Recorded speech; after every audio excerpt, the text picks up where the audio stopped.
નમસ્કાર, આપ જોઈ રહ્યા છો લખત ન્યૂઝ અપડેટ ચેનલ। તમામ સમાચાર અને અપડેટ મેળવવા માટે ચેનલને સબસ્ક્રાઇબ કરો અને બેલ આઇકન પર ક્લિક કરો જેથી તમામ સમાચાર અને અપડેટ તમને મળી રહે। લખતર તાલુકાના ઢાંકી કારેલા ઢાંકી લીલાપુર અંડરપાસ પુલનું વિડીયો કોન્ફરન્સથી ભારતના વડાપ્રધાન દ્વારા લોકાર્પણ કરવામાં આવ્યું। લખતર વઢવાણ પ્રાંત અધિકારી, સુરનગર જિલ્લા રેલવેના અધિકારી, ઢાંકી સરપંચની ઉપસ્થિતિમાં કાર્યક્રમનું આયોજન કરવામાં આવ્યું। લખતર તાલુકાના ઢાંકી જવા માટે લીલાપુરથી ઢાંકી ફાટક નંબર 20 અને ઢાંકીથી કારેલા તરફ જવા ફાટક નંબર 19 આવતા હતા।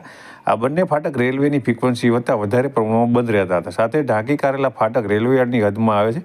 આથી ઘણીવાર આ ફાટક 3 થી 4 કલાક બંધ રહેતું હતું।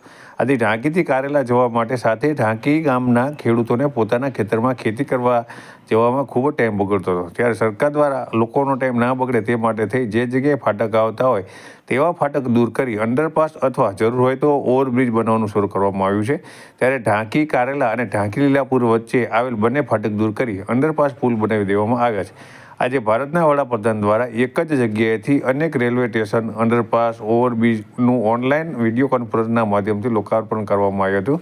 ત્યારે ઢાંકી કારેલા લીલાપુર અંડરપાસ પુલનું લોકાર્પણ કરવામાં આવ્યું હતું। આ કાર્યક્રમમાં લખતર વઢવાણ પ્રાંત અધિકારી નિકુંજ કુમાર, સુરનગર જિલ્લાના રેલવેના અધિકારી રાજકુમાર શર્મા, ઢાંકી સરપંચ પ્રભુભાઈ મકોડા, રેલવેના PWDના અધિકારી ભાવિન પરમાર સહિતના મહાનુભાવ ઉપસ્થિત રહ્યા હતા।